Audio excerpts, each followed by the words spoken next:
want to see Cade Klubnik play? And how much, if you're the coaching staff, do you not want to have Cade Klubnik come out and throw for like 250 yards in the second half? Do you want continue, that? Do well, you want that? That was sort of my question. Yeah. And sort of continue to have that thought in the back of your mind. If you're DJ, well, they keep going to this guy, and all he does is throw touchdown passes and move the team. How much does he play? And how deep does Clemson want to go?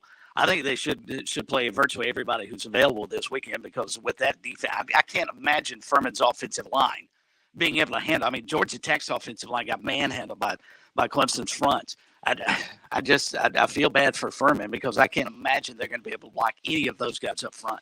Well, again, you can't go Klubnik crazy here because of the mop-up duty that he had. Again, it's not like, when Deshaun Watson made his first appearance for Clemson, it was in the second quarter in Athens against Georgia in a meaningful part of the game. Mm-hmm. And he displayed from the get-go unbelievable skills. I mean, everybody remembers who was there watching on television, the touchdown pass that he zipped through, by, and around like three Georgia defenders. It was like zip, and the ball, hit the Clemson receiver in the hands, touchdown. Everybody goes, oh my. And it was just a matter of time. It was just a matter of time. And then with Trevor Lawrence, I'm trying to remember, again, we have noted that it was against Georgia Tech where he took over in the second quarter and never gave the job back. I think prior to that, he also played in early parts of ball games just to get his feet wet and a taste of things, but they knew that was going to happen. I'm not so sure that's the case here. People are putting Klubnik, I think, look, maybe I'm wrong. People are putting Klubnik in a category that I'm not sure he's ready to step into. He's not Lawrence, and he's not Watson. He's not that ready.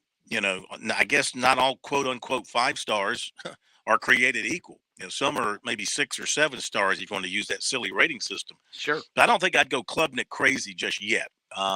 Uiagalelei is still the guy. He's clearly the guy that Sweeney wants to go with, and he wants to succeed. It's like we talked about last night.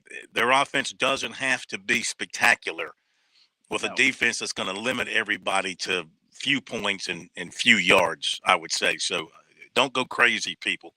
I don't know that DJ played all that badly. No. Monday. I thought he actually played well. He moved around in the pocket much better than we saw last year. He made some throws that I thought were terrific, and sometimes his wide receivers did not help him. That's not his fault. I thought he played pretty well on Monday. Well, I think people are expecting him to be perfect. I mean, they're expecting every throw to hit the guy right in the palms and, never drop a snap, never throw a bad ball. And that's totally unfair. It's totally unfair for him to have to deal with those kind of expectations. I mean, nobody else has those kind of expectations. His only fault was following a guy like Trevor Lawrence. And maybe he made a mistake. Maybe he shouldn't have thrown for 400 yards at Notre Dame that day. Maybe he should have only thrown for 250 yards. I mean, if you're going to lose, go ahead and lose, but don't blow everybody away with your performance so they think you're the next piece of sliced bread, Okay, we'll hit the break. We got lines open for a few minutes if you want to jump on board. Back in a moment. I'm State Treasurer Curtis Loftus. People often ask me, when should I start saving for college? And I always tell them, start today. September is College Savings Month, a great time to start saving for your child's education. Future Scholar makes it easy to open and manage your account online, and the plan offers options and benefits you won't find with a regular savings or investment account. So make this the month you go to FutureScholar.com and see why it's the smart, easy way to save for college. FutureScholar.com. In Columbia, South Carolina, game days are our specialty. Whether you're watching the game from inside the stadium or from the big screen at your favorite local spot, the energy remains the same. Craft the perfect fall Saturday in a city where there is plenty of action on and off the field. From tubing and kayaking to Soda City to rooftop restaurants and plenty barbecue. We're ready when you are. Plan your weekend at ExperienceColumbiaSC.com. Hey, this is Major Billy Downer with DNR, and coming up tonight at 7:30, another edition of SC Wild on the Sports Talk Radio Network. Hope, life, and the Great Palmetto.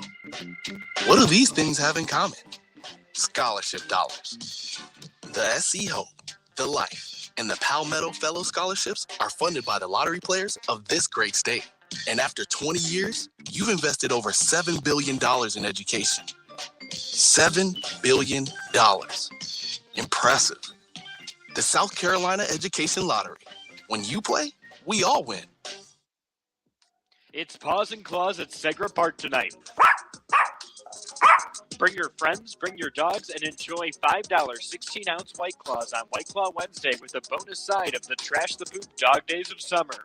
The secret's out. Your pup loves coming to the ballpark with you, so treat them to a game with all of their dog friends at Segra Park.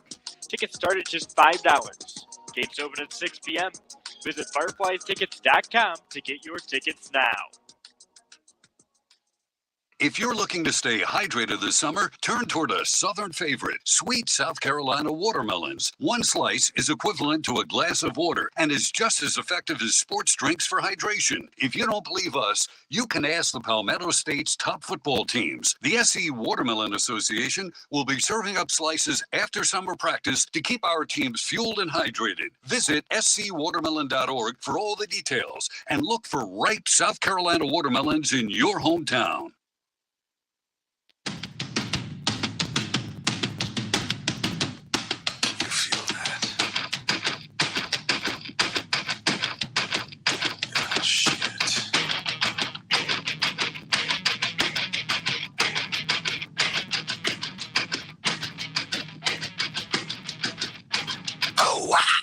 Back we are on Sports Talk Media Network here on a Wednesday night. We're so happy you're with us. 888-898-2525, South Carolina Education Lottery lucky number. Since 2002, more than $6 billion in lottery proceeds have been used to support South Carolina educational programs. Learn more about the lottery's impact at seducationlottery.com/educationwins. Playing for fun is a win for education. Chalk Talk coming up in just a few minutes. Chuck Reedy and Ellis Johnson, Mike Morgan, 7:05. And we will have an edition of SC Wild coming up tonight at 7:35, talking about dove season in South Carolina and preparing those fields. What's it called? The stuff they do in the fields? The major talks about it all the time. There's a name. Something they put in the fields, right, to attract the doves or something like that. He'll be talking about all that at 7:35. Tomorrow night, which is Thursday, in studio with us at 7 o'clock will be none other than Danny Morrison, the former commissioner of the Southern Conference, former athletics director at Wofford, former president of the Carolina Panthers, now a teacher at USC in the business school there, and involved as well with the sports scene in the city of Charlotte. He's going to come by the studio and visit with us at 7:05 tomorrow night. And then 7:30, we'll have, I hope, a full edition with both members of Will and the Thrill. Will apologizes. He was under the weather last Thursday night and couldn't be with us. Plans to be with us tomorrow night along with Carl Hill. So we got a great lineup for you here tonight and tomorrow night on Sports Talk. A couple of things to get into before we move on. First of all, A'ja Wilson was named the WNBA Most Valuable Player for the second time in her young career. What a dominant player she has been and is. Their team is the Aces, Las Vegas Aces, going to play in the championship round of the WNBA playoffs. Chris, I know you've been watching that closely. What do you think so far? Average a double-double, which is no big surprise. Anybody who watched her play at USC. I thought it was funny, though. Dawn Staley came on and congratulated her, did a little Twitter video and commented about how she was surprised she was named Defensive Player of the Year as well because she doesn't like to play defense. But aside from that, I mean, the job that A'ja Wilson has done, considering – where she, the sort of Columbia native and migrated over to South Carolina, really sort of energized that women's basketball program, was the next step for them to get where they are now. And what she's done in professional basketball, I don't think it is a major surprise to anybody. Sowing the seeds. Sowing the seeds. Is, according to Pat, that's what they... Is Tears for Fears now? I don't know. Is that a song? Sowing the seeds? Sowing the Seeds of Love was a I'm sorry. I did not know that. I'll share that with the with the major tonight. He'll be impressed. How about this news coming out of NASCAR? It's being reported by an outlet at Motorsports. Jim Utter, who's is he not with the Observer anymore? Used to be. Anyway, he's a NASCAR guy. Now, they're going to hold the 2023 NASCAR All-Star Race at North Wilkesboro Motor Speedway. It's amazing. How about that? I mean, it really is an amazing deal. They, of course, ran I think, late model race at North Wilkesboro a week or so ago, and Dale Earnhardt Jr. actually ran in that event. And the place was packed, Phil. They could not have gotten another person in there with a shoehorn. And a lot of NASCAR fans have wondered for years now, when are they going back to North Wilkesboro and sort of energize some of the old school tracks? And this is great news, I think, for NASCAR, because it has gotten terrible criticism about forgetting about its roots. Well, you take the All-Star race back to a place like North Wilkesboro, you can only say, well, no, we haven't forgotten our roots. And my question is, now do they move Texas, which only has theoretically one sort of NASCAR race, which is going to be in the playoffs in a couple of weeks? Do they move them back into the regular season now and find somebody else to handle a playoff race? Because I don't think anybody's real impressed with the Texas Motor Speedway track. But I think this is terrific news for NASCAR, and certainly for the folks up in North Carolina. Yeah, it's going to be a lot of fun. Listen, NASCAR is thinking outside the box. No question, they are. The Busch Clash at the LA Coliseum, and then going to these different road race courses, these road courses, rather. What they're going to do in Chicago should be exceptional with the road race through downtown Chicago next summer. That should be incredible. And now this All-Star race at North Wilkesboro, it changes that race up. It shakes it up a little bit. I mean, let's face it, we had talked about it. What does the All-Star race have that a regular race doesn't have? I mean, I know they mess with the rules and throw in different little wrinkles, but really it's I don't think anybody comes away from watching that race thinking they've seen anything unique. And the problem is the bar was set kind of high at Charlotte that time when Earnhardt had the pass in the grass. You remember that moment? Oh, yeah. Yeah. And everybody said, well, this is fantastic. This All-Star race is tremendous. We got to have more of this. And it just, it's never really lived up to that moment, I would say. I still think when we were around the All-Star time, and you proposed that idea to Kerry about having All-Star pit crews. And, you see the drivers, and whoever is the number one seed gets the number one pit crew, whomever they are. I thought that was a terrific idea. And now that you move it to North Wilkesboro, I think that maybe at least is something to change up the All-Star race a little bit. Yeah, nobody from the France family has called me. We'll be back after the break. Made possible by our friends at Palmetto Citizens Federal Credit Union on 107 The Point. And here is tonight's forecast. Some spotty showers possible this evening and overnight. Our low dips down to 70 for tomorrow. Scattered showers possible with cloudy skies. High humidity and a temp reaching 84. Looking ahead to the weekend, expect a wet Saturday and Sunday with showers on and off and high temps in the low 80s. I'm Brian Leonard with your On Point local weather. Football season. Cooler temps. Fall is in the air.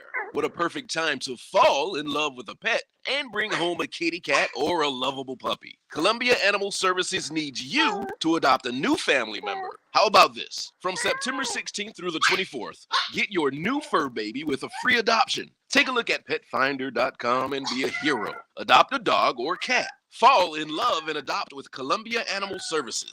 Visit petfinder.com right now. With SRN News, I'm Keith Peters reporting a Wisconsin judge on Wednesday ordered election clerks not to fill in missing information on witness certification envelopes that contain absentee ballots, delivering a victory to Republicans 9 weeks before the election in the battleground state.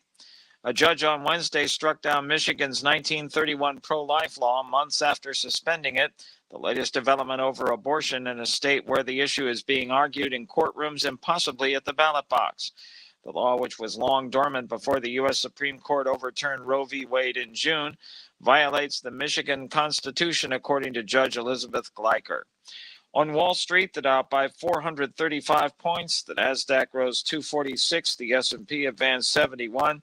Oil down $4.94 to $81.94 a barrel on the New York Mercantile Exchange. More details at srnnews.com. You know what? I get asked every now and then, Kev, when you say my guy, do you really have a my guy at Palmetto Exterminators? I really do. Ron Byers is my guy. Do you realize I've been a customer of Palmetto Exterminators for 20 years this summer? That's over the course of 3 homes, longer than my kids have been around. I'm loyal to Palmetto Exterminators for several reasons. First, they do a phenomenal job with pest control for a very fair price. It's just not a concern around my home. They take care of everything from regular visits to termite inspection, mosquito care. This is a company that's been around for more than 60 years serving the Midlands. When they come around, they're clean, they're courteous, and they're on time. Look, it's not just me. When it comes to things like those pesky mosquitoes, Palmetto Exterminators voted best of Columbia in Columbia Metropolitan for their mosquito control. I could have told you that before anyone even voted. What else can you possibly need from your pest control company? If you're looking for someone to help you, look no further than my guy, Ron Byers, Palmetto Exterminators. Online, it's palmettoexterminators.net, or call them 254-5833, 254-5833. Have you fallen behind on your taxes and might be facing IRS penalties? Have wage garnishments, levies, or liens? Have unfiled tax returns? You want someone local and qualified. Don't fall for those national spots. Meet with me, Teresa, at Capital City Professional Services, and let me help you through your tax maze. I can help with all your tax resolution issues. There are options to get you back on track. Call Capital City Professional Services, 400-8683. That's 400-8683. Are you looking for free checking and free savings? Dave Ramsey here, telling you to go see my friends at Palmetto Citizens Federal Credit Union. They're not a mega bank that's so big they lose the ability to treat you like a human being. At Palmetto Citizens, you're not just a number, you're a member. Join today at any of their 14 locations or at palmettocitizens.org. Federally insured by the NCUA. If you're an avid shooter or you're new to shooting, Shooter's Choice is your paradise. Firearms specialty store with all types of firearms, ammunition, accessories, AR platform rifles, shotguns, hunting rifles, and much more. Shooter's Choice has the largest and best selection of firearms in the area. Shooter's Choice is the oldest, the most professional firearms dealer in the Midlands. They've served us for more than 30 years. Family owned, they've never let themselves lose that hometown feel. You go into Shooter's Choice, you'll get experts who hunt and shoot. It's not like some big box store. Their staff has decades of experience. You just won't get this anywhere else. From the classics to the newest cutting edge products anywhere in the firearms world, they buy, sell, and trade firearms. They have an indoor firing range for handguns and hunting rifles. If you don't want to spend the gas money, hop on shooterschoicesc.com and shop online 24/7. Whatever you choose, Shooter's Choice will make it easy on you. In West Columbia at 944 Sunset Boulevard or online, shooterschoicesc.com. Make it your first choice, your best choice. Make it Shooter's Choice.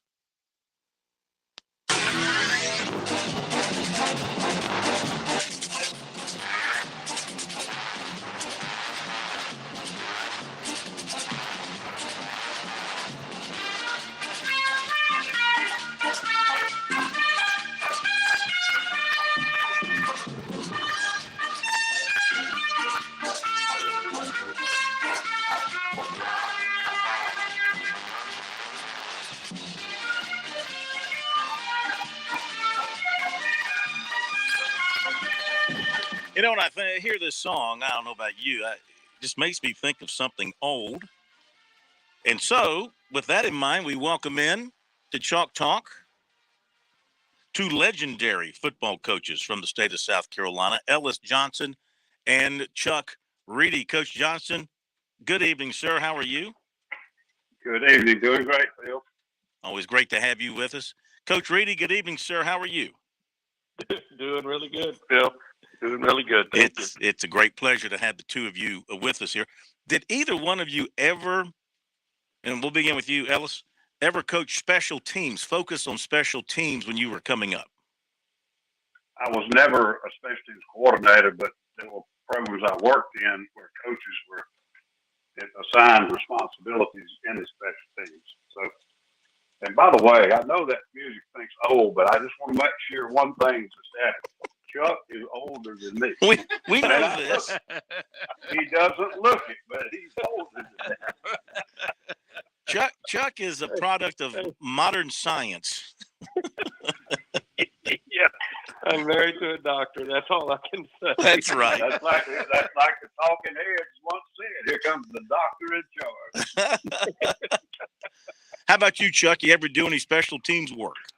Well, same thing as Ellis. You know, back in the day, back in the old days, we would all be assigned, different areas. And, I did, punt team, kickoff return team, extra point team.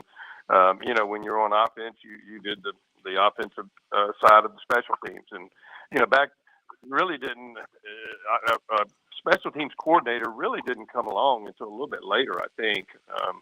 It wasn't something that, we had back then. Yeah. Let me ask you both. Else, we'll start with you then.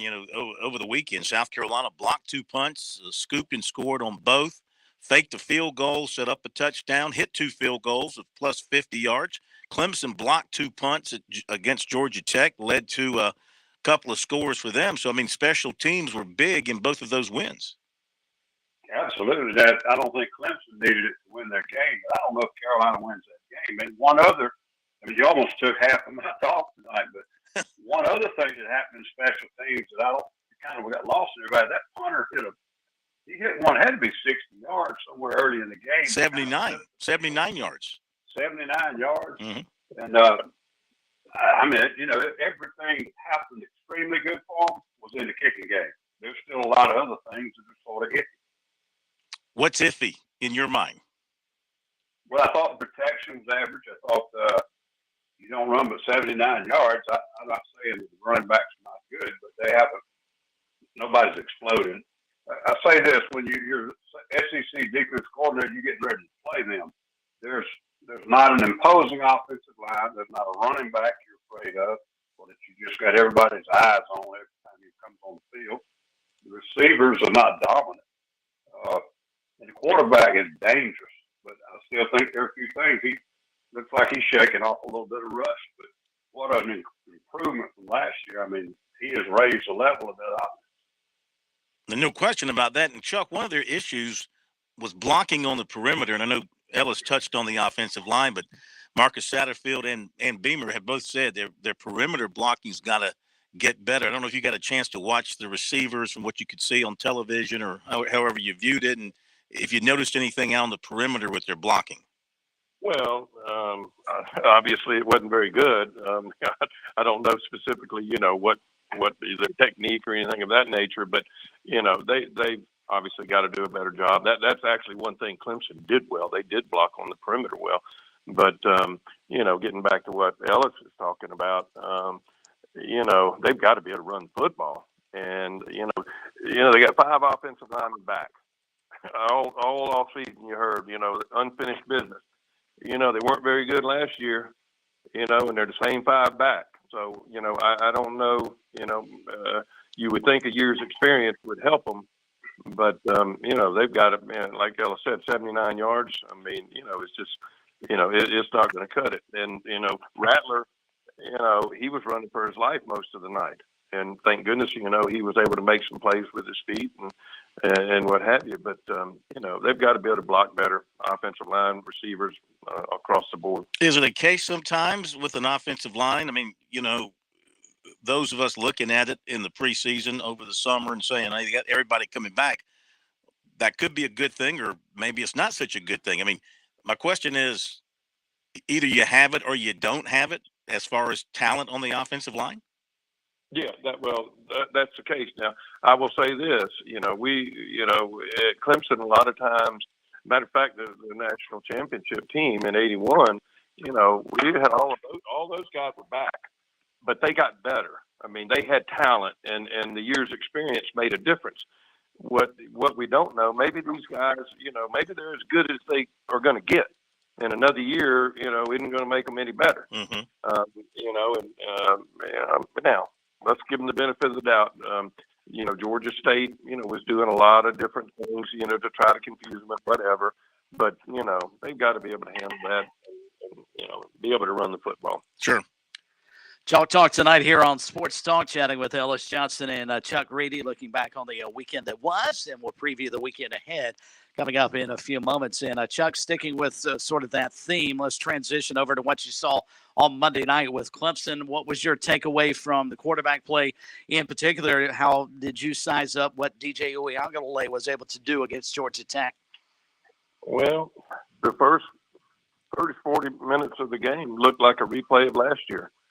And then they get the fluke play on third down, and we pitches it back to Shipley. Otherwise, they're punting the ball to Georgia Tech with a 7-point lead with 4 minutes to go in the third quarter. And that I think that one play just deflated Georgia Tech, and it was over after that. And they didn't have the depth to hang with Clemson, and they just wore down. But DJ, the guy just looked to me like he's not confident. He's not decisive. I don't know. I don't see. I didn't see him be a whole lot better than he was a year ago, and that's not very good.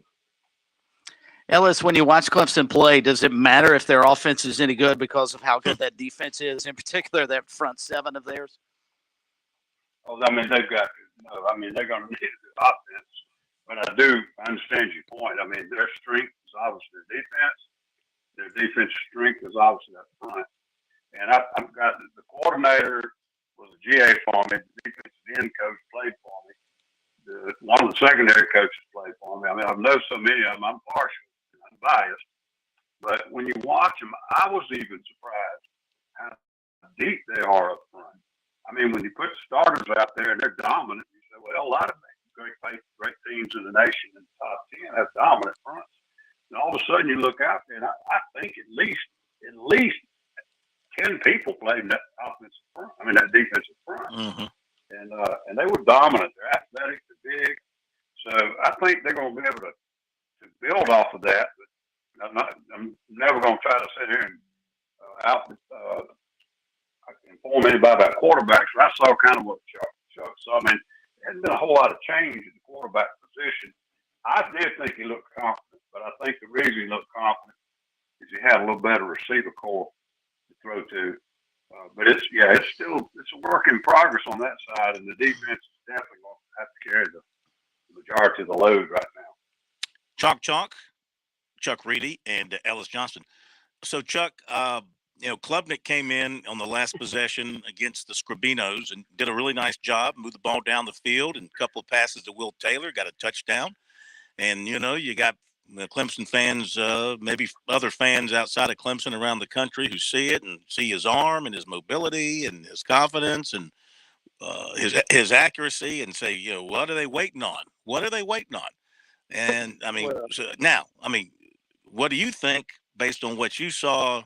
Are you jumping into on that bandwagon, or should they be patient and continue to try to? Because Dabo is darn set on winning a national championship with DJ Uiagalelei, if he can, just to prove everybody wrong that he was right and you were wrong. Well, and that's going to be, Dabo. Dabo can be hard-headed and he can be stubborn, and I don't think he can win a national championship with Uiagalelei. I just don't see that. He's not mobile. He's not a good runner. I mean, he kind of just lopes along when he has some space. But I think what's going to happen the next 2 weeks, they're going to have to play Klubnik, with the first team at some point. The more you see Klubnik, the more people are going to want to see him as the quarterback. And I think eventually it's going to be a Kelly Bryant, Trevor Lawrence situation. And Dabo and them will realize, Klubnik's the guy that can get us there. This other guy can't. And, but like you said, Dabo's going to try to make a point, but he better not try to make it too long. But now, do you have Klubnik in the Lawrence Watson category? I haven't seen enough of him yet. Yeah. But when he went on the field, he went out there with energy, with confidence. And I realized it was the mop-up duty. I understand that. But I just think the more that you see him, the more you're going to like him.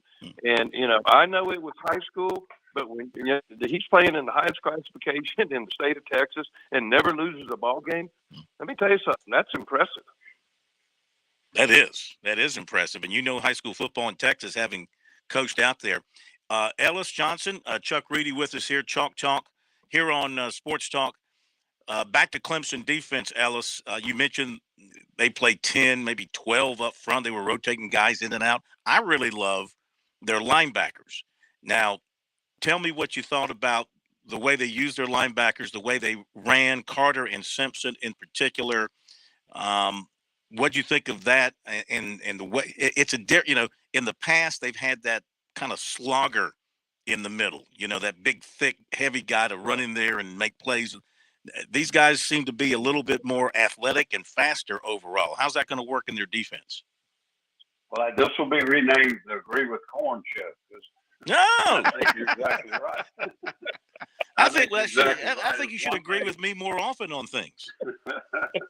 Well, when it comes to linebackers, I want to have my own opinion, but you beat me to it.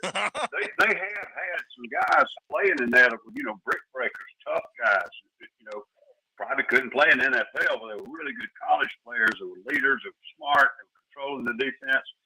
And I see a lot more athleticism in that group this year. Mm-hmm. And I really think kind of in the back. I don't know if they have an overall dominant player like 2 or 3 they've had in the last 5 years, but overall, I think their secondary is more talented in every spot. I couldn't tell how deep they were because I just noticed how many defensive linemen are playing. So I totally agree with Phil. They're more athletic at linebacker. I don't think it's going to change anything they do. I think Wesley's still going to bring linebacker shoots, what we used to call them just single linebackers coming on run blast or either a pass pressure or whatever. But when they're not coming, they're more athletic. They're making plays laterally, and they're better in coverage. Yeah, and they got Trotter sitting there in the middle. Chuck, back to the Gamecocks for a moment. You've watched a lot of Gamecock football here in the last few years that you've sort of kind of settled into retirement stage. But Rattler and his release, is that about as quick a release as you've seen at South Carolina, maybe anywhere in college football over the years? Am I overstating it, or am I on the button there with how quick that ball comes out of his hands? No, he does. He has a great release, and going back to Carolina football, I can't remember. It's been a while since they've had a guy, that anywhere near Rattler. Let's just put it that way. And if they can just give him some time, I think, and they've got to get Josh Van. They have some receivers, I think, but Josh Van touched the ball one time, I think. They've got to get the ball to him. And they're going to be able to I think through throwing the football are going to be fairly effective. But if they can't run it, it's going to be tough. So, do you think that? You saw Marshawn Lloyd? Now he made a nice he made a nice touchdown run after a catch. It showed some skills there. I mean, how do you look at a running back though when you don't have a lot of running room and you say you don't feel like they have a good running back room? They don't have good talent there. I mean, they got players. They got talent at running back, don't they? Yeah, I do. I think Marshawn Lloyd will be a really good back. I mean, but I think he carried 11 times and I think averaged less than 3 yards a carry. Well, I mean, you got to give him some room. I mean, give him a chance anyway. And and he didn't have much of a chance the other night. And Juju McDowell, I mean, now he carried 3 times. I think he had a couple of nice runs. But they've got some guys there that have proven they can. They're capable. But again, I mean, they've got to get some help.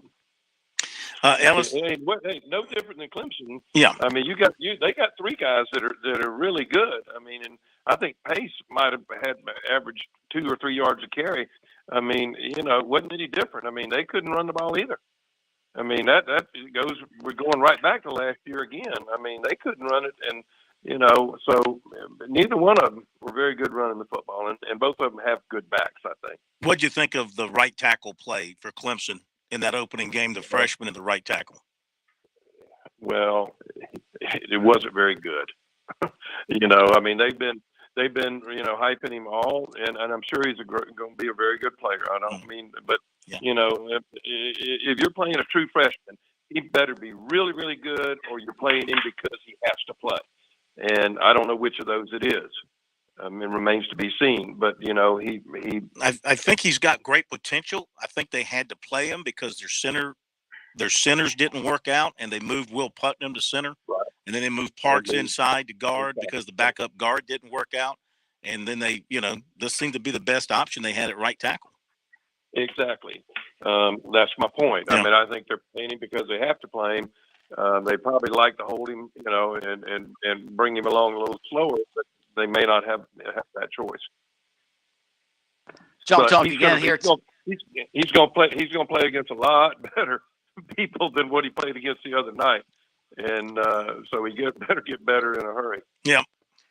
Getting the nitty-gritty X's and O's with Ellis Johnson and also Chuck Reedy here on Sports Talk as part of Chalk Talk. And Ellis, looking forward to a Saturday. Gamecocks have a much more difficult challenge, you would believe, on the road at Arkansas. And considering what K.J. Jefferson, their quarterback, brings to the table, his ability to run and throw, and also just their overall run game, what you saw Saturday with the Gamecocks trying to slow down Georgia State, where do they need to improve to try and shut these guys down and have a chance and give their offense an opportunity on Saturday?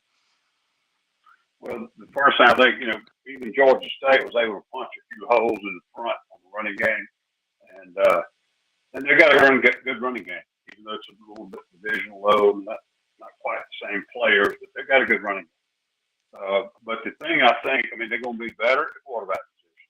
They're going to be better in offensive line. They're going to have better running backs overall, and they'll probably have a better receiver corps. And Jefferson's a very balanced quarterback. He can beat you with his feet, and he throws pretty well. It's just going to be everything's going to have to be raised tonight. Now, I thought South Carolina was very solid on defense the other night, but I do think they've got to have more takeaways. And Georgia State may do a great job of taking care of the ball, but they don't throw a lot. So maybe that's one reason. But they took one ball off that quarterback, and he's obviously not a very polished passer, especially in that system. So the big question is going to be, are they going to start creating some takeaways? They're not a shutdown defense. They're not going to dominate anybody on the front and create havoc, but they're good enough, and I think they run well enough overall, they can be effective. But I'm looking for more takeaways, but I think it's going to be ineffective. Chuck, when you look at Arkansas from an offensive standpoint and what K.J. Jefferson brings to the table, does he remind you of Spencer Rattler? Is he more like, say, an Anthony Richardson at Florida? What kind of quarterback do you see in him, and what are the Gamecocks facing on Saturday in Fayetteville? Yeah, well, he's a much bigger, more physical guy than Rattler. He'd be much more like Richardson than he is Rattler. They're gonna try to. Ellis nailed it. They're gonna try to run the ball. That's what Pittman. He wants to run the football, and they got all their running backs back. Jefferson was their lead rusher last year. He can throw it, but they're gonna run the football. Georgia State ran for 200 yards, and so you can bet that's what Arkansas is going to try to do. In all fairness, 63 of that came in the fourth quarter against the backups. But I hear what you're saying. I'm just trying. Well, you got Gamecock fans depressed, all over the state by what you're saying here. I'm just trying to keep their hopes up. Before we let you go, I was very positive, Phil. I said they were very, very solid. I just want more takeaways. Okay, more takeaways. Turnovers. Last thing, both of you, before we let you go, and we really appreciate you. Chuck, all the football you watched this past weekend, what impressed you the most? What disappointed you the most? Well, Georgia was pretty impressive. Now I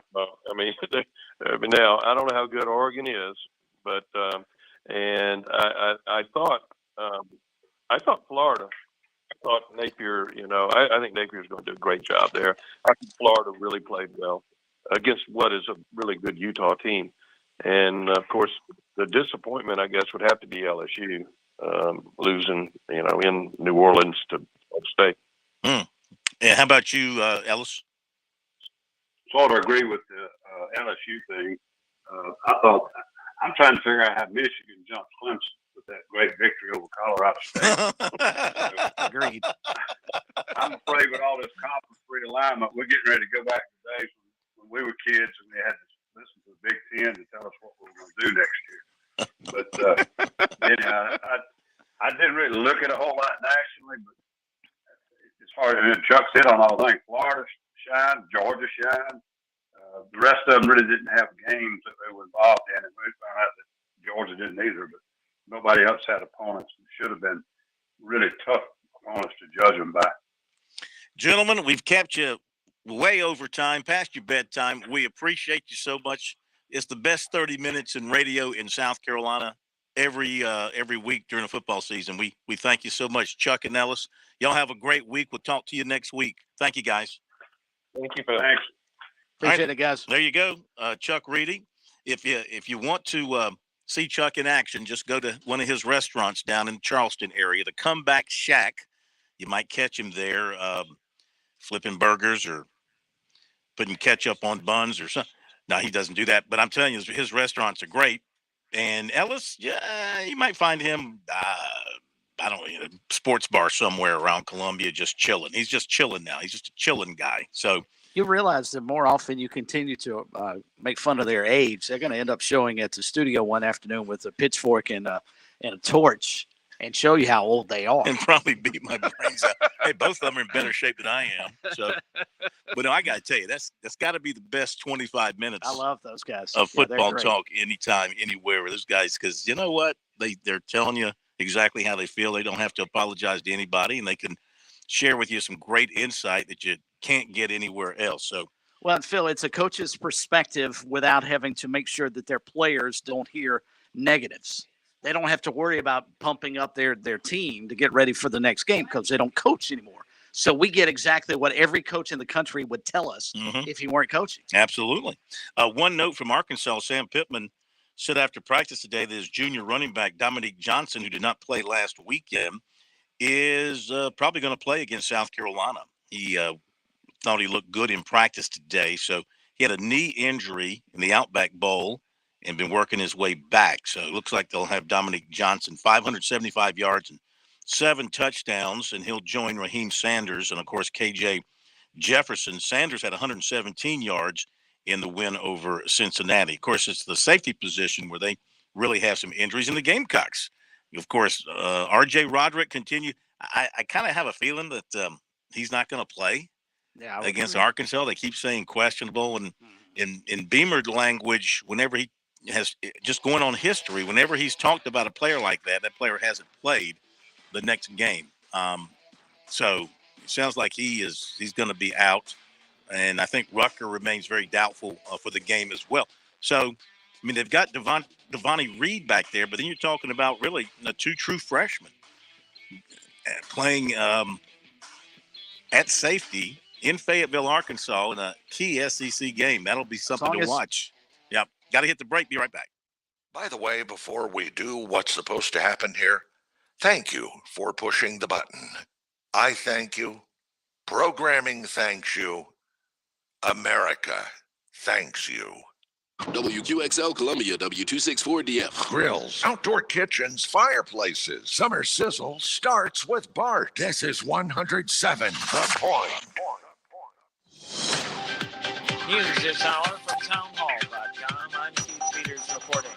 Seattle canceled its first day back at school after teachers voted to strike. Correspondent Jennifer King reports. Public school teachers in Seattle voted overwhelmingly to authorize a strike over issues that include pay, mental health support, and staffing ratios. The district has offered a pay raise and one-time bonuses for certain certifications, while the union says it's opposing efforts to trim support for special education students and dual language learners. Union President Jennifer Matter says no one wanted to strike, but educators felt they couldn't go back to the way things have been. 75% of the membership cast a ballot. 95% of them said yes to a strike if there was not a tentative agreement in place. In an email to parents, the district said it was optimistic the bargaining teams will come to a positive solution. I'm Jennifer King.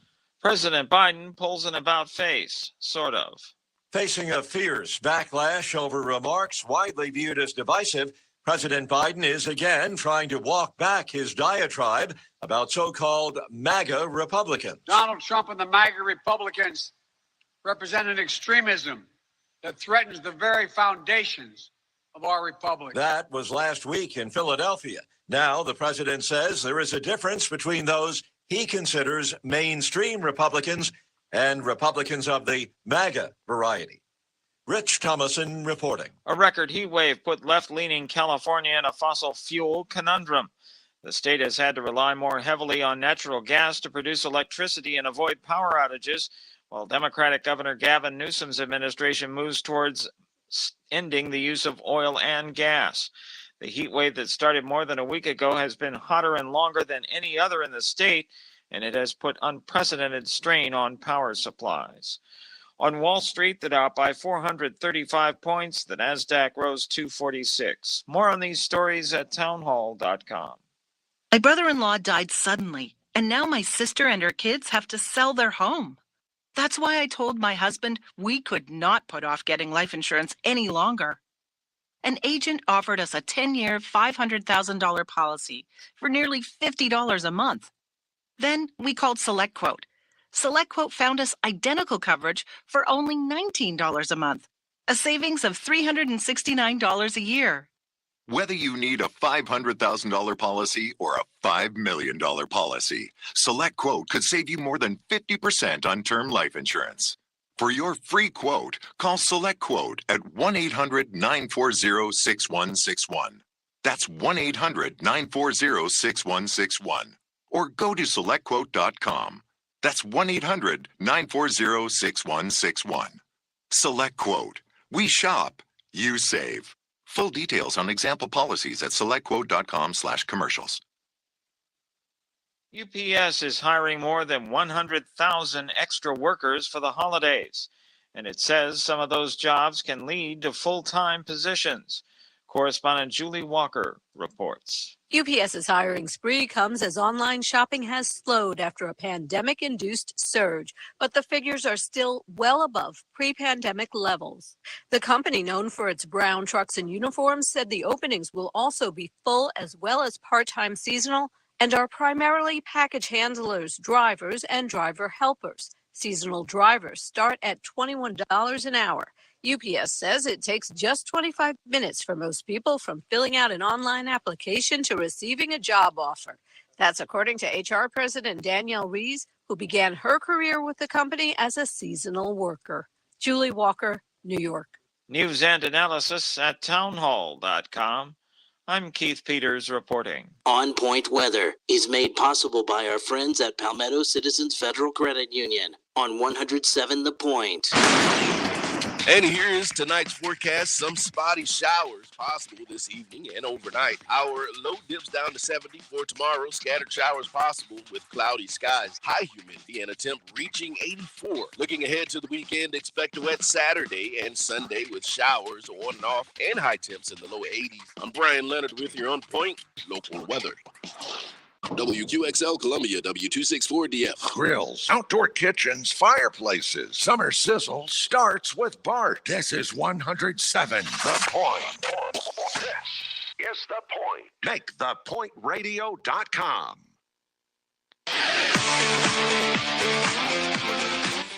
Welcome back to Sports Talk on the Sports Talk Media Network.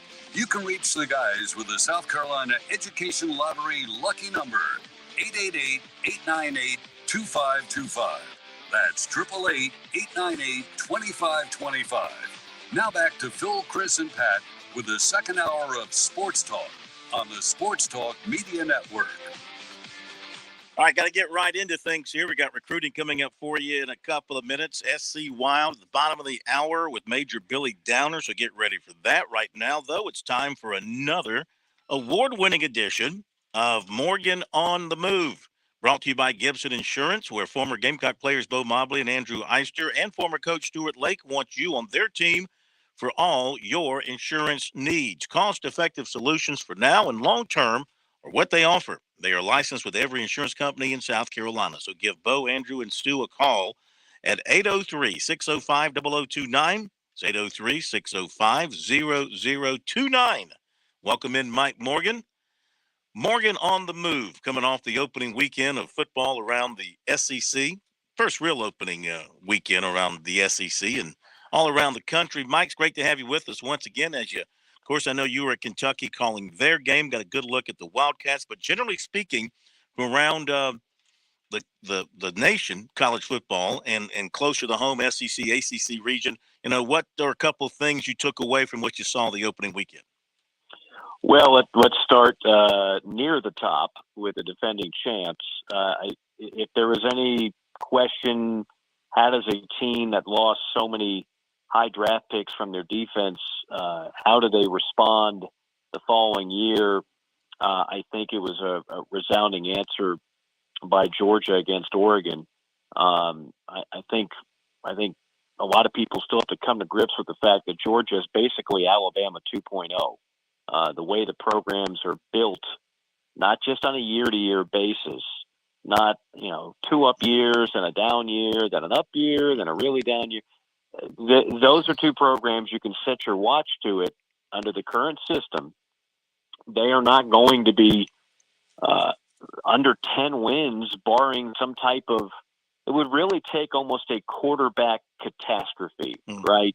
I mean, that'd be the one equalizer for a Georgia or Alabama. Now, if they're going to stub their toe, I wouldn't be surprised if Georgia loses the game. I wouldn't be surprised if Alabama loses the game this year, just like they lost one to A&M last year.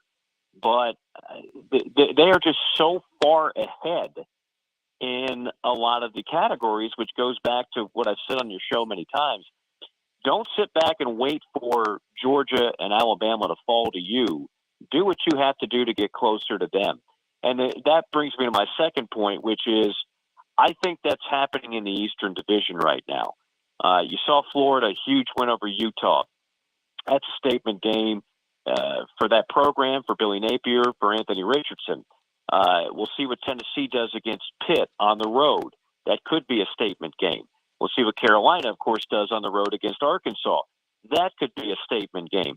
So the Eastern Division, which, quite frankly, has been less than great for a while now. It's been the JV of the SEC. I think that's slowly changing, and I think the programs I just mentioned are all on the rise, and Kentucky has already been consistently good under Mark Stoops. So those are a couple of the trends that I just noticed from week one. That and some extremely entertaining games, because the middle of the country, not geographically speaking, but the middle teams in college football, there's just not much separating. Like you give me the number 17 team in America, and you take on the number 45 team, and that's not even an upset anymore, because there's just not much separating those two.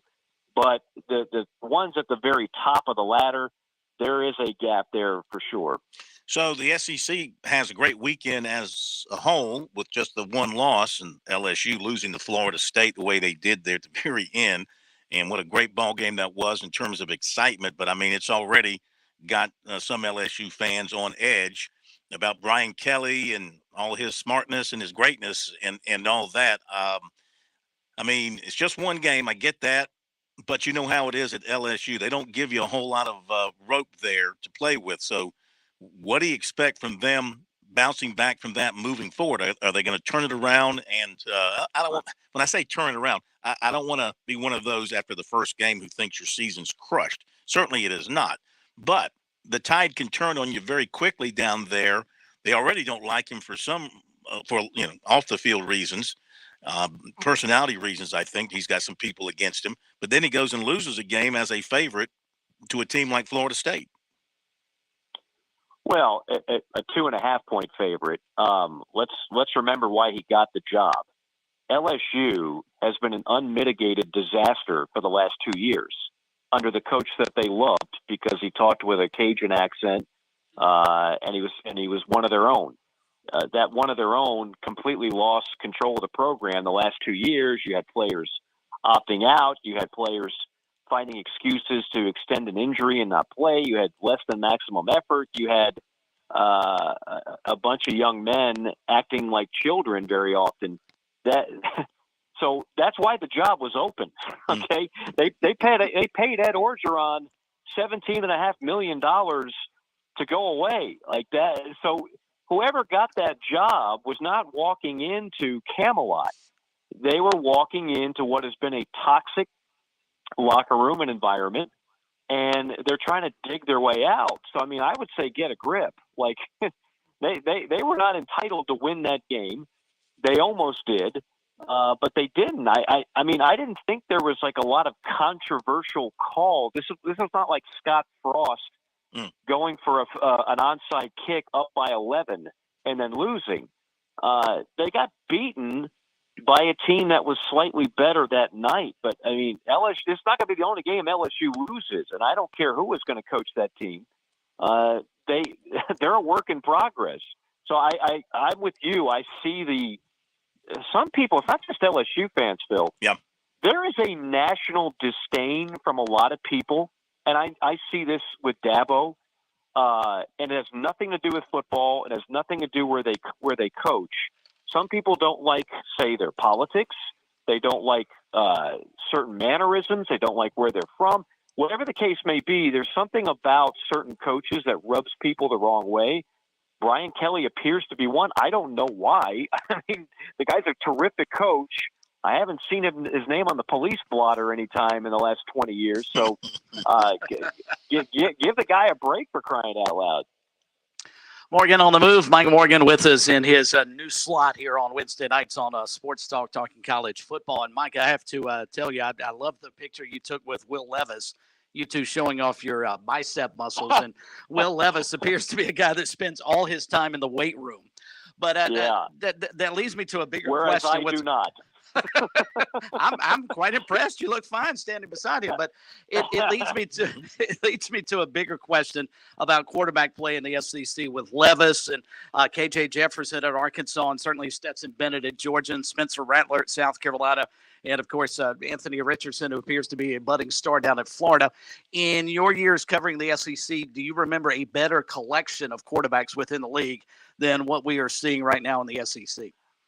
I think it's a little early to say that, but but I've mentioned this on your show a number of times. I think it has the potential to be that, yes.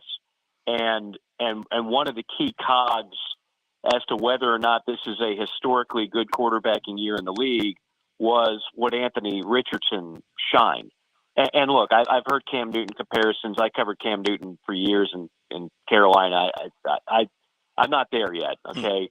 But he's got a chance to be a very special player, and he showed that in Week 1 against Utah, again, in a very big win. KJ Jefferson, if he improves at Arkansas, a chance to have a terrific season in Fayetteville. Stetson Bennett, people can dislike him and want to continually just look at him and say, well, he's not really an athlete. I don't know about all that. I just know he's a damn good player and a damn good quarterback, and you're winning a lot of games with him. And he completely showed out in that game against Oregon. Spencer Rattler, again, you guys talk about him on a daily basis. He has the potential, certainly, to be an upper echelon quarterback. And then you talk about Will Rogers will throw for close to 5,000 yards at Mississippi State. You mentioned Will Levis is going to be a first-round draft pick. The defending Heisman Trophy winner resides in Tuscaloosa. I mean, we can go on and on and on. It's an extremely deep year. On a bigger landscape, of course, late Friday, we found out the news that the college football playoff is going to expand. I think we all anticipated it would happen. We were just wondering when and where. Looks like it's going to 12 teams. Is that the magic number in your opinion? Would you like to see 16? Would you like to only see 8? Where do you think the college football playoff should have landed? It is rare that I say this. And let's keep in mind, the NCAA didn't come up with this. This was Greg Sankey, Jack Swarbrick, and Bob Bowlesby, who were meeting in secret and coming up with this. I think this is the best postseason idea that's ever come out of the sport. Like, it almost makes so much sense that I'm like, no, they couldn't have. They had to have screwed it up somewhere. I'm just missing it. but the more I read the fine print, I'm like, no, this makes all the sense in the world because, look, if you want to believe that 4 was the maximum and it's going to destroy the regular, if you want to believe that, I can't argue. Like you're going to stay firm on that, and that's fine. That's your right to do so. But for the rest of us that certainly thought it should be a higher number, 8 and 16 don't make sense for a couple reasons. I think the way they set up the buys, the way they set up that there's motivation in every game. Even if you think you're a lock to get in the playoff, we all know there's a humongous advantage to being a first-round buy. So if you're playing in the SEC, let's say we have an Alabama-Georgia SEC championship game and a 12-team playoff, and we already know they're both going in. Yeah, but only one of them gets the first-round bye because that's another little thing in the fine print. you're not going to have two SEC or two Big Ten teams get a bye. It's the top 4 conference champions. So that invites more people to the party. It prevents the SEC and the Big Ten acting like a de facto NFC, AFC. It provides incentive for every single game that is played. I don't think you could have done a much better job with this. I think you make some great points. I really think you make some great points with that. Yeah, can't argue against it. Real quick, your take on Kentucky, and also what do you think the Gamecocks are stepping into at Arkansas? I think Kentucky is going to be good, but they better get Rodriguez back. The more and more I read about that, it's sounding like it's an NIL deal about leaving a job early, and somebody called him on it, and so that's an NCAA. That's not a Kentucky ruling. That's an NCAA ruling. But they need him back, and I don't think they're going to have him against Florida, which is a big, big loss. Because as much as people love saying Cavassier smoke, he's not nearly the running back that Rodriguez is. Their offensive line is leaky. They lost 3 starters, 2 of them to the NFL. They're not as physical up front as we're used to seeing. Other than that, there's a lot to like in Lexington. The first-round quarterback, good defense, well coached, et cetera, good young receivers. To the game that your audience is most, amped up about. I think it's such a swing game for one of these teams and one of these programs. If Carolina can go on the road and win that game, and I think it's a winnable game. I was a little surprised at what the point spread was. If Carolina can go on the road and win that game, holy smokes, there is going to be a lot of people buying stock, if they weren't already, in what Shane Beamer is doing in a short amount of time in Columbia. I think the only way they do win the game, Spencer Rattler's going to have to play better. They're going to have fewer mistakes. And again, defensively, they're going to have to be up to the challenge of KJ Jefferson, who provides many of the same challenges that you saw Anthony Richardson of Florida provide against the salty Utah dig. Mike, as always, we appreciate it. Appreciate you, and have yourself a great football weekend, and we'll get together again 1 week from tonight. I look forward to it. I'm off to Norman. I'll be working with Ryan Leaf for the Oklahoma game. Yes, that Ryan Leaf. And then on Sunday, I've got 49ers Bears on national radio. Deebo Samuel will be in the house, and we'll put on another display. In Chicago. In the Windy City. Love it. Soldier Field. Excellent. It's maybe the second best football arena in the NFL behind Lambeau Field, in my opinion. All right. Well, I've never been, so this will be a first one for me. Well, without the bells and whistles, I mean, it doesn't compare to SoFi and all the nice stuff. I'm just talking about tradition and just the beauty. Yeah. The beauty. Of course, they're going to be leaving there in a few years. They're going to be building this humongous place out in Highland Park in a few years. So enjoy Soldier Field while you can. I think it's going to be retained. They're not going to tear it down. I think they're going to keep it as a concert venue, from what I'm told by my sources in Chicago. Okay. I have excellent sources. I have sources in Chicago. Is Al Capone one of your sources? Or you still staying in touch with the Capone family? Cannot reveal my sources in Chicago. Right. When you guys go for a party, man, I'm telling you, things get nuts. Have a great Thanks, week, Mike. Talk to you next week. All right, guys. See you. Morgan on the move here on Sports Talk. All right. I'm telling you, Appreciate the Mike guy being missed with his us. opportunity, Phil. He should have been a stand-up comedian. He's not that funny. He I've been is around that him funny. a lot. Yeah, he's that funny. I've been around him a lot. Most of his jokes just hit the ground and don't really do much for me. I love Mike. Aaron Judge hit his 55th today. The Yankees end up beating Minnesota in 12, 5-4. Braves won today. That wakes you up. Braves won at Oakland, so they're about to pass the Mets. All They're tied up with for the Mets first. now. Yep.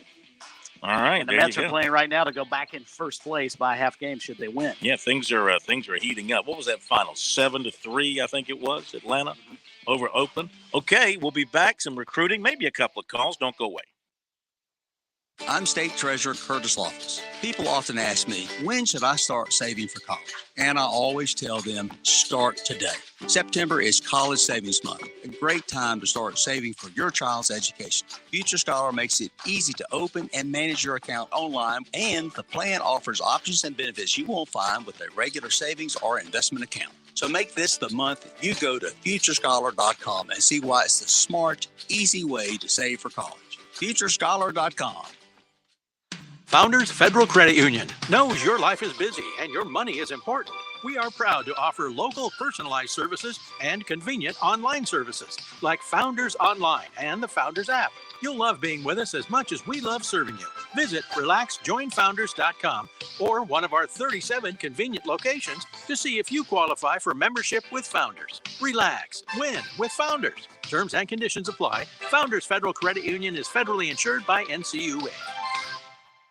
Hi, this is Major Billy Downer with DNR, and coming up tonight at 7:30, another edition of SC Wild on the Sports Talk Radio Network. I'm attorney Jim Corbett. I love sports, and I've helped people for over 30 years. Contact me at jim@jimcorbettattorney.com when the insurance company won't pay your claim or you have complicated issues. Some other business causes your business to lose money, jim@jimcorbettattorney.com. When you lose a relative and find out you got cut out of a will or don't get what was promised. When you have serious injury, like from a wreck or mishap or on the job, jim@jimcorbettattorney.com. If an insurance company is there to sell you insurance, shouldn't it also be there to service it with real people? At Farm Bureau Insurance, we're here to help with experienced agents ready to provide personal service when you need it most. Call today for your free no-obligation review for auto, home, and life insurance that's custom tailored just for you.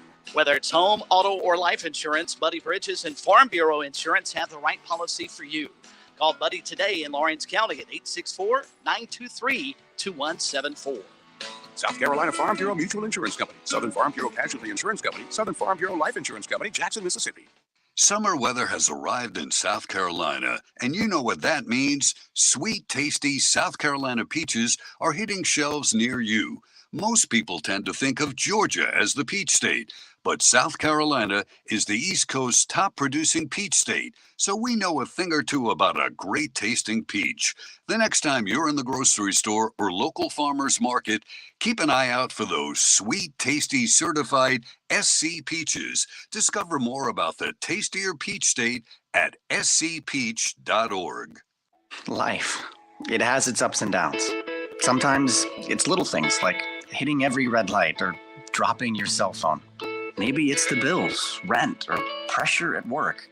But when it comes to the South Carolina Education Lottery, you should never feel like playing will solve everything. The lottery is a game. It's played for fun. So set a dollar amount. Expect not to win and make sure responsibilities, family, friends, and work come first. Visit playresponsiblysc.com.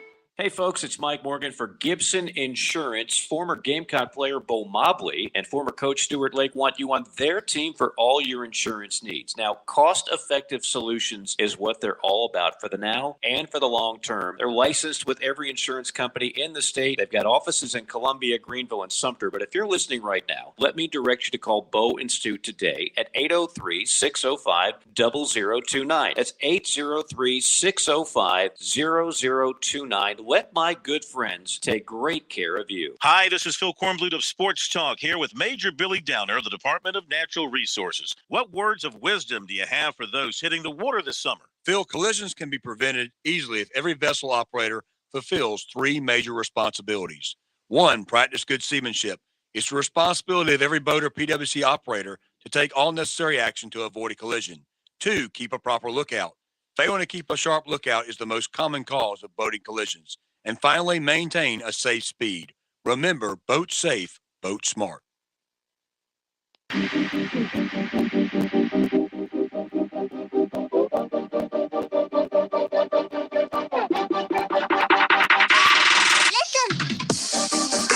All right, time to give you that recruiting report tonight, brought to you by Seawells. Hope you get out to Seawells this week for their delicious luncheon buffet every day from 11 till 2. And, of course, it's only $13. That is a fantastic price for a buffet that will leave you filled to the gills, no question about it. I was out there on Friday. Roast beef Friday was excellent. Roast beef was just a delicious, Pat. It was seasoned to perfection. It was cooked just the way I like it. I like my meat cooked to medium rare. Not medium well, not rare, but medium rare. So not quite mooing at you, but you like it bloody. Well, that's a little more descriptive than I cared to get into.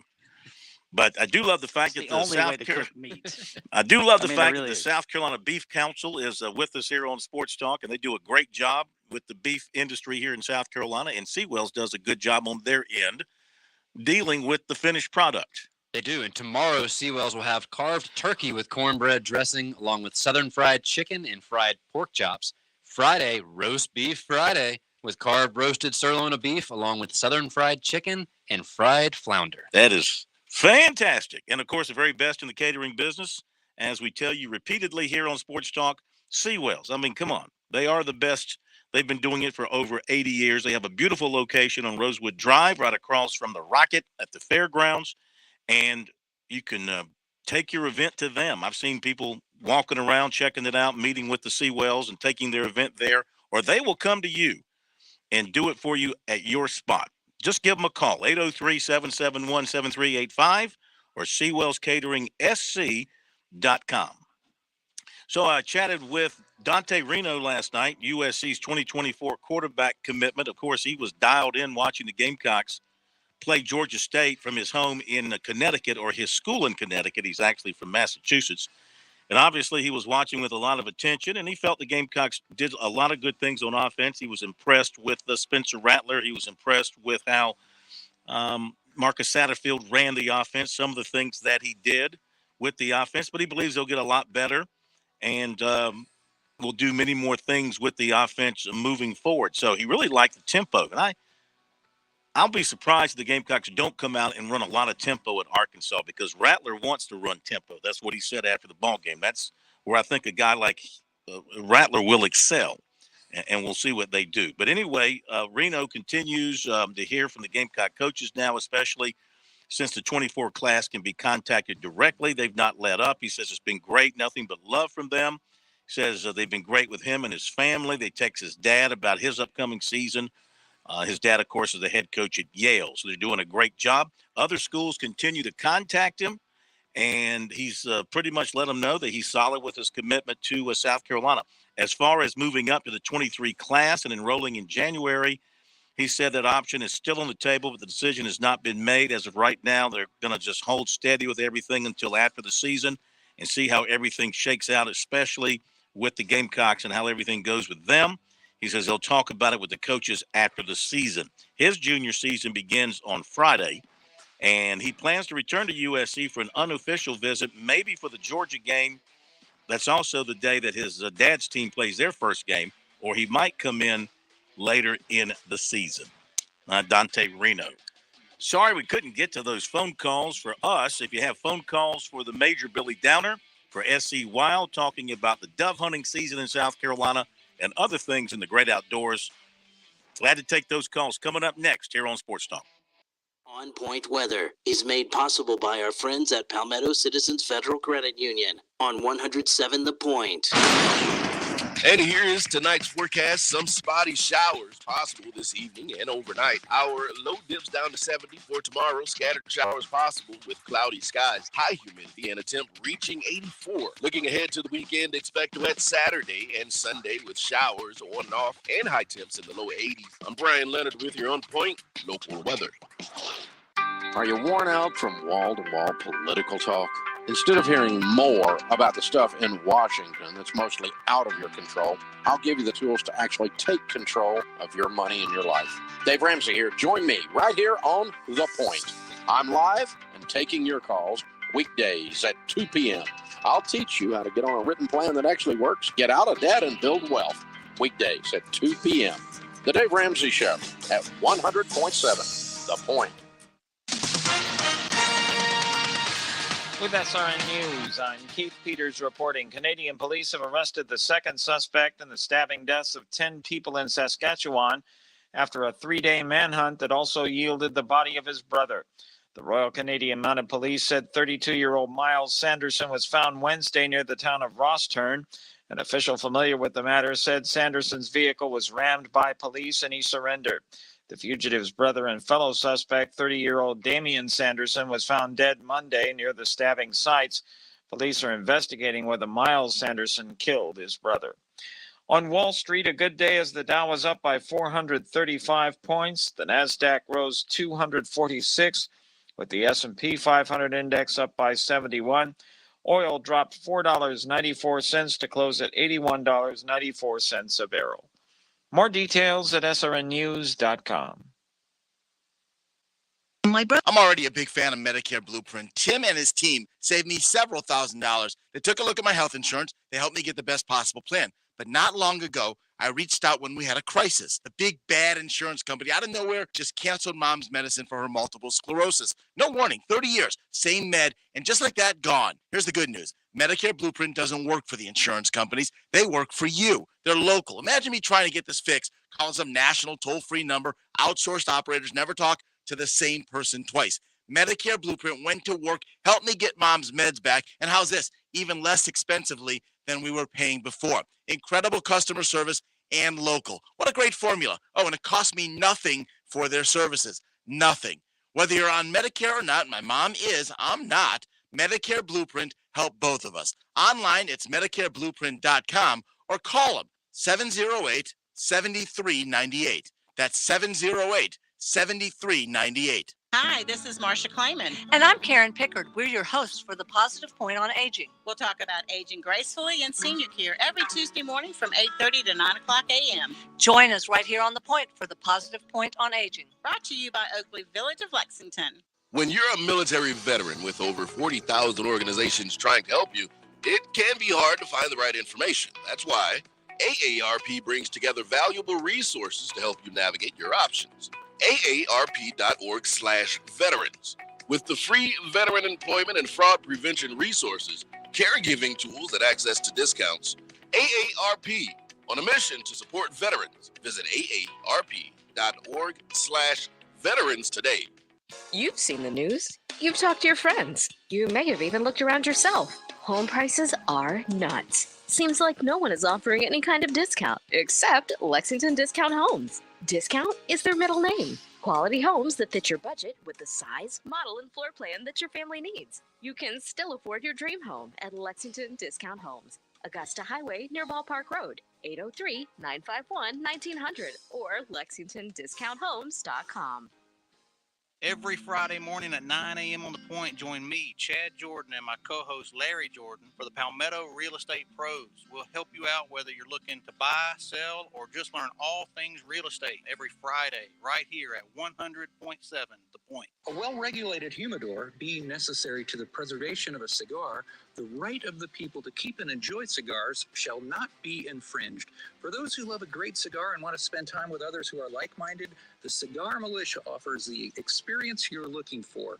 We're located in the Colonial Village next to the Melting Pot. The Cigar Militia offers exceptional cigars from around the world, staff to assist you in your selections, private cigar lockers, and a lounge where members can relax and enjoy. Now on Sports Talk, it's SC Wild with Major Billy Downer of the Department of Natural Resources. Major Downer is here to take your questions about the great outdoors in South Carolina. Give him a call at 888-898-2525. It's SC Wild from DNR on the Sports Talk Radio Network.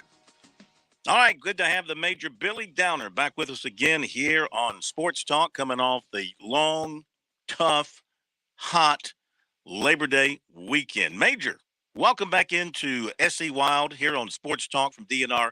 How are you, sir? Well, we can't get dry, it seems like. It's raining yet again. I don't know where the listeners are today, but it seems to be raining everywhere we go. Yes, I left. So it's making it tough for the outdoorsmen.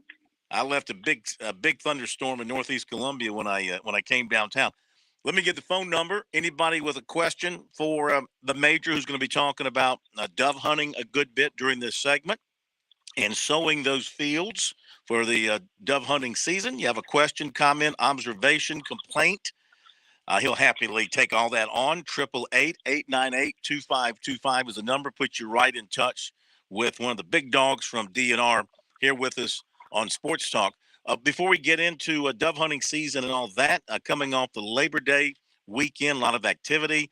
Last weekend for a lot of folks vacationing on the lakes, at the ocean, in the mountains, and things like that. Anything from your office of importance as far as activity outside around the state that kept you busy? Well, we did, of course, boating. You know, people don't think a lot about boating necessarily when they think about hunting and fishing in terms of what we do. But Labor Day ends the 100 deadliest days of summer, and unfortunately, we did have some accidents this weekend and some fatalities as well. So anytime we have those, it's not a good day. Always a reminder to our boating public as it continues to be warm, and even though the summer may be ending, the school may be beginning, folks still like to get out in the water. Please be careful when you get out there. Make sure to remember our boating rules we talk about all the time. Maintain a proper lookout at all times. Maintain a safe speed so that when you're wherever you are, not just in a wake zone, when you're in traffic with other boats, to slow down so you have time to react. Maintain that proper lookout, which is probably our number one accident causer, so that folks are looking around, being defensive, looking at what's going on. Remember, looking for that boat that jerked left or that PWC to cut in front of you weren't expecting. You got to be ready for that, or for someone falling off a set of skis or on a tube, because people are still out there boating and enjoying it. So we want to remember that. And always remember, you know, drinking and driving doesn't work on land, and it certainly doesn't work on water. So make sure you have a designated driver in the boat. If you're going to go out and enjoy one on the water, there's nothing wrong with that. Nothing against having a cold beer in the boat. Just don't be driving the boat. Have somebody else drive the boat for you. Yeah. Let me ask you, too, just to kind of summarize the summer, how would you grade outdoor behavior around the state this past summer in terms of people following the law, not getting into trouble, avoiding injuries? I would say it's an average summer. I'm not going to say we did really good. I think we've had a number of incidents over the summer, and I don't have those total numbers yet. I need to look back at that, and we can grade and get more in detail on another segment. But it was an average summer. People are always there's always going to be accidents, incidents that occur, things that can be prevented, of course. But it's a typical summer. You know, we really did a lot as our officers really focused on boating under the influence this summer. We're waiting to see what the kind of total numbers look like after this weekend. So we get the totals in to see what our numbers look like over the weekend, over the weekend as well as the summer. And when I say that, it doesn't mean that our officers are out there trying to charge somebody with DUI. We're not out there trying to target. We are out there targeting DUI. I'm not going to say we're not targeting it. We're certainly trying to slow that curve. We see rising, more people drinking and boating. We see every year, but you know, our officers are out there to maintain a safe environment for everybody else that wants to enjoy the water, and they're out there looking for those that may be boating unsafely. And then when they get to those boats, they're looking to see if they've been drinking, because if they've been drinking, there's a reason why they may be boating irregularly or letting things go on the boat that shouldn't be going on, or boating dangerously on the water. So we really focused on boating under the influence this year, kind of waiting to see what those numbers look like, to see if we had an increase in boating under the influence charges, or as well as looking to make sure our officers are at least out there, what we call doing our BUI checklist, going through a test, and basically not testing people on the water, but actually going out there and doing looking for those that may be drinking, checking with them, talking to them on the water, and doing our screening forms. And a screening basically means we just check and make sure somebody's okay. They're okay to drive. So that's what we try to focus on, is doing more BUI screenings. And those in turn will result in more BUIs, because the more screenings you do, the more you'll find people that may be under the influence. Yeah. Let me ask you this, too, before we talk about the dove hunting season, which we'll get into. Our phone number, 888-898-2525. You want to reach the major with a question or comment or an observation. Football season all across the state now. South Carolina, Clemson, home games at other places all around the state, Citadel, Furman, etc. What role does DNR, if any, play when it comes to safety at college football games around the state? So, good question. Typically, our officers are not involved in the parking details.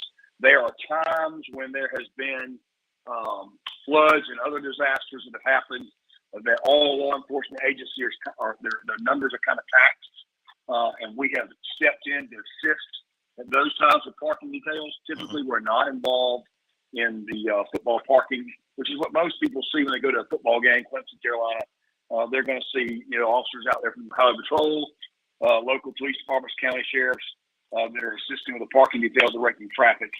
Typically, our officers are not involved in that. Typically, this weekend, it's busy weekend we have on the water and in the field. Our officers don't have time to be out there directing traffic because this is go time for most of our officers this past weekend when things just are deer season's in and half the state, dove season comes in across the state, and then you've got lake activity across the state as well. So there's a lot going on this weekend. Yes, indeed. Never a dull moment in South Carolina. Last thing with the Doves. So we're also here during hurricane season now, and I think we've got maybe a tropical storm, maybe a hurricane that's forming in the Atlantic and is coming towards the coast. They expect it to turn north, but it may skirt the coast, may cause some issues along the coast. So again, this is a case where you and your folks are on call, on standby, ready to jump into action. And what kind of things goes on around the DNR offices during this time of the year when you have to be on the watch out for hurricanes and big storms like that? So right now, what our officers are doing, great question, and this week, we're doing a mock river sweep. Region 4 will be doing what's called a river sweep or a trial. They'll run through it. And that's where officers, when we have a hurricane or the coming, for instance, and if the landfall is imminent or going to be close or skirt the coast, our officers run what's called a river sweep. We put officers on the water, and they basically run up the entire intracoastal waterway, and they make sure that boats get off the water. Because there are people that are in transit, they make sure they're going to get out of the way, that they're going to go to the dock, go to safe harbor, or folks that sometimes live on these boats or intracoastal waterways, that they document where they are if they don't get off, so we know where they are if something happens, if the storm makes landfall. We're doing a mock run on that. They'll be looking at different things that could happen, potentially throwing in a couple of curveballs of, hey, winds have closed this bridge or that bridge, and what do we do now? Because I know folks remember Hurricane Hugo, the Ben Sawyer Bridge got knocked sideways and kind of off its gearbox there, and that's just the amount of the high winds you had. And people don't think about what that that affects traffic going to Sullivan Island, certainly, but also it affects boating traffic as well. If that bridge is not open all the way, some of your boating channels get closed up and blocked, so that can cause a hazard for boats that may be trying to navigate after a storm. Does your office have any kind of, and I know we've got meteorologists who make the proclamations about what hurricane season is going to be like, but I mean, you have weather experts as well in your office. Do they have any kind of a feel about what to expect this hurricane season? Right now, we're hoping to get out of this hurricane season without anything. We got really lucky last year without really anything going on, and we're hoping to get through September and close it out again. All quiet, but we'll see. Yeah. So we're just kind of waiting and seeing. But we do have I talked about it before. We have a state climatology office with DNR, our state climatologist. So anyway, we're kind of waiting in hold mode right now, hoping for things to be quiet. Let's hope that's the case, because we don't need any issues with that along the coast. All right, let's turn our attention to the start of dove season, which was this past weekend, and things surrounding that. Always an active time, a popular hunting time in South Carolina. What do you want to share?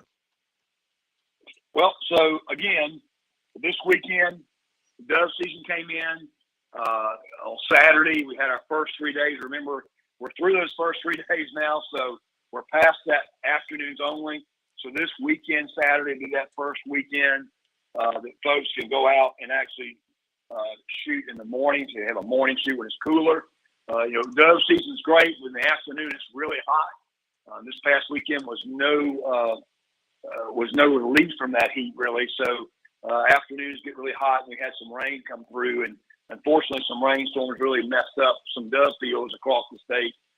Talking to private dove fields, talking to our state biologists, rain just really messes with fields because it soaks the seed heads, and the seeds get soured, or either they start to sprout, or it makes weeds grow in your field, and then your birds don't have clean ground. And doves have very weak feet.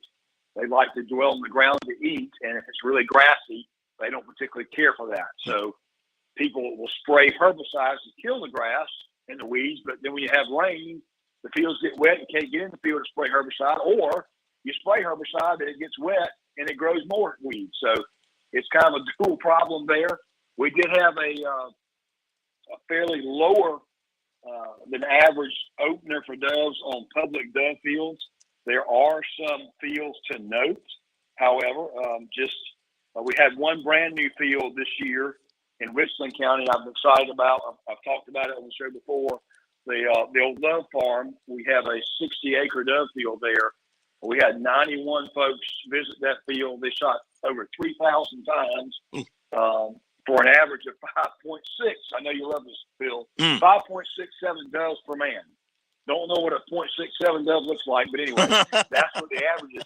That's what's left after it's been hit. That was actually the highest percentage doves per hunter of any field in the state. And that was a brand new field this year. So that's pretty exciting. In Richland County, we haven't had a dove field in a long time. So if you're from the Midlands here, check out the Love Field or the Love Farm WMA. It's off of 378 on Van Blockland Road. It was a great field this opening weekend. It'll be open again this Saturday.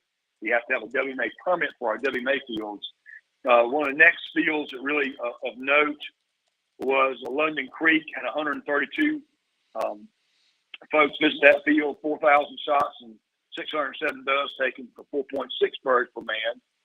And then the Belfast field in Newberry County, 111 folks visited there with 3,700 shots fired, 421 birds taken, 3.7 birds per man. And then rounding out the top four, the Samworth WMA, 255 folks shot in that field, over 5,000 shots for 975 birds taken for an average of 3.82 birds per man. Those all sound great, but a lot of the fields after that were just not very good, just because, again, wet conditions. Just an example, in 2021, we had 3,427 people hunt, and they took 14,000 doves, almost 15,000, just short of 15,000 doves last year. A banner year last year, really good at season opener. Remember, I've talked about this in the past. For those that like to dove hunt, typically 80% of our doves are killed the first 3 days of the season. And folks don't realize that's how popular dove hunting is in this state in the first week. And even in the first 3 days, most of our doves that are taken for the year, and we have 3 different segments of season. This first season goes here through September and October. And then we have a Thanksgiving season, and we have the kind of Christmas on to the end of January season now. But the most of those birds are taken this past weekend. So typically every year. Yeah. So it was a lower year with rain totals, but we did see some good fields, a brand new field, a Love field. So we're happy about that. But that was our weekend. Rounding out again dove season this weekend to be able to hunt in the morning. Some of the things that folks need to be thinking about when you go dove hunting, what do you need? Well, remember we've got the new licensing app. I know, folks are still waiting. Some folks are still waiting on deer tags that haven't got mailed to them yet. We can't give them to you at the office because there's a third-party vendor that prints them and mails to you from another location. So it's a new process for all of us working through that. Our new license vendor is also working through that. But online, on your phone, you can go to Go Outdoors SC, Go Outdoors SC in your app store. Load that from an Android or Apple device, and you can load your name, first name, last name, / your date of birth, and it should load all your information. And you can then actually buy licenses on your phone. You can even renew your boat on your phone. So good stuff. Makes it simple. It's really modern. Yeah, we should have been here years ago. I admit that, but we're here now.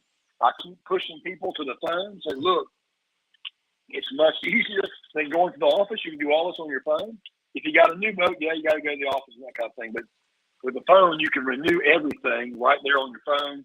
Get all your licenses. You can even put in for draw hunts on the phone.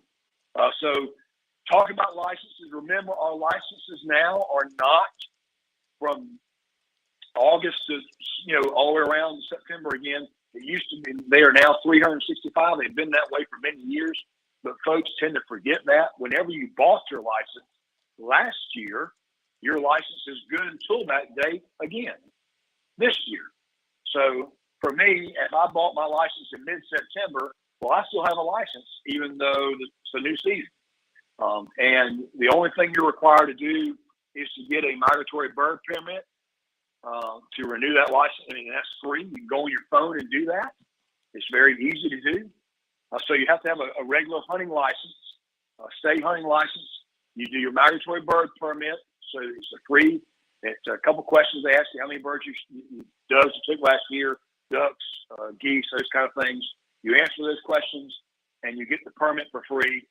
Again, that's the way the U.S. Fish and Wildlife Service gets information on the amount of folks that are hunting migratory birds from year to year and what their basic activity in the field is, what they're looking to try to hunt.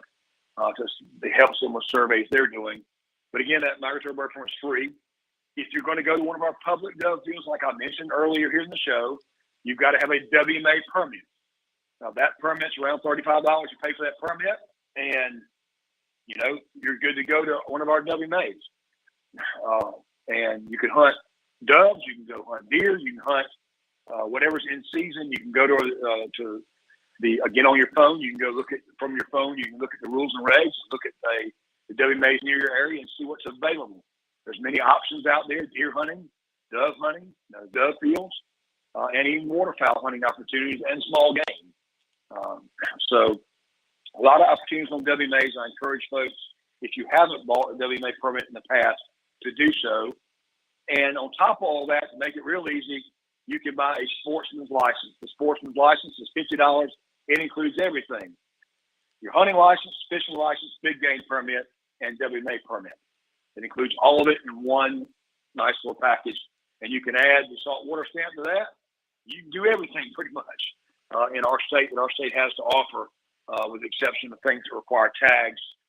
Remember, when you buy a big game permit, you automatically get a set of 5 deer tags, 2 doe tags or antler steer tags, and 3 buck tags that are unlimited as far as the size limit. There's no size limit on those, unrestricted on the buck tags. So those are things to think about there. But again, on dove fields, just your hunting license and your migratory game permit. If you're hunting on WMA, you have to have the WMA permit as well, or your sportsman's license, and it is a 365-day license. So those are the things you need to have. We've got about 3 minutes left. I want to ask you, the act of hunting the dove that is flying, what's your advice for the hunter? But this is for the lighter experienced hunter. I mean, what's the best way to take one down? From the standpoint of how you aim, how you pull the trigger, the ammunition you use. I mean, what's your scheme when you do that? It is certainly not going to the tennis court like you did. Firing around your first shotgun experience. No, yes. Most people practice skeet shooting, clay target shooting with a skeet trap or sporting clays. Skeet and sporting clays are really good practices, or really good ways to go out and get ready for dove season. Particularly skeet, you have to left and right, your target going away and coming to you. Those are great ways to practice for passing shots for birds. Most of your shots for birds are passing shots. You have to learn to lead and follow through. Keep your head down on the gun, basically so that the gun's the extension of your arm, and you're looking down the barrel. Those are the things we teach our young people that are involved in our shotgun sports. But that's the best way to get ready. Past that, shells are shells. Everybody, typically number 8 is what everybody uses. That's the size shot they use. And you can get heavy dove loads, 1.25 ounces, 1 ounce and 1/8. Most of the heavy dove loads are 1 ounce and 1/8. I used to call those high brass shells. Give you a little more oomph in the shell, a little more shot maybe. But those are good shells as well. As the season wears on, you get into later season and migratory birds coming in. You're not shooting local birds like right now. Most of the dove people are shooting are local. As the seasons wear on into October, November, you get a November season and Christmas, you're looking at migratory birds. They're much bigger.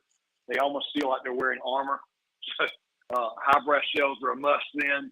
But as you know, I've always said this doves are one of my favorite meals and my family's favorite meals for many years. So great fare, table fare for sure. Yeah. And your favorite recipe, quickly, got about 90 seconds. I know you have a favorite recipe because you tell it all the time. Favorite recipe? Oh, it's easy. It's bacon wrapped. Bacon wrap around anything makes it good. You can wrap around a shoe of it together and make it good. But in the case of doves, I always remove the breastbone. I have them filleted. Pretty easy to do. Take those the small breast meat there, and wrap it with bacon. Take a fork through it. You can put a piece of jalapeno jack, cheddar jack cheese in there, pepper jack cheese, and maybe even a little bit of a jalapeno if you want to. In the middle of that, wrap it up with bacon. Put it on the grill, cook it up, 350, about 20 and 20 or 15 maybe at the most. Leave it slightly medium, and that is one excellent table fare for sure. Or you can add orange or red peppers. Your bell peppers, the green bell peppers, what everybody's commonly used, but I've had some with red and orange and the yellow peppers. It really makes it really good, adding that to the outside through the toothpick as well. So those are great table fare for sure.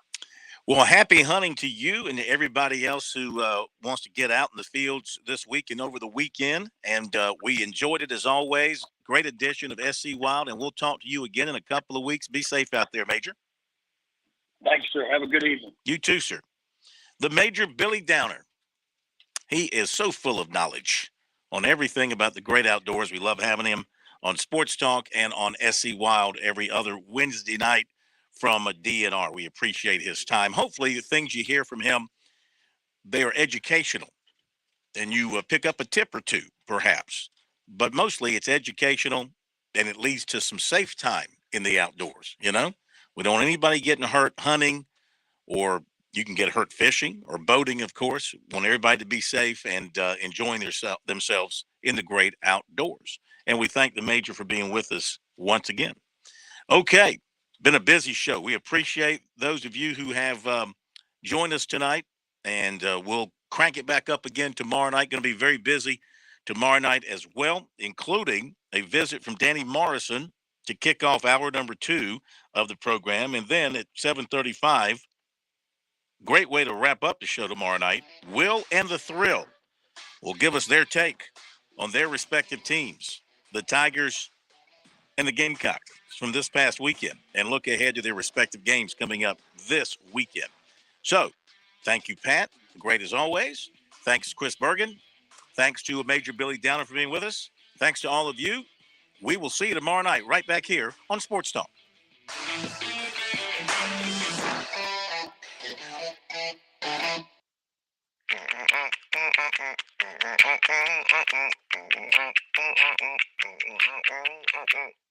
Someone will be right with you. The point. WQX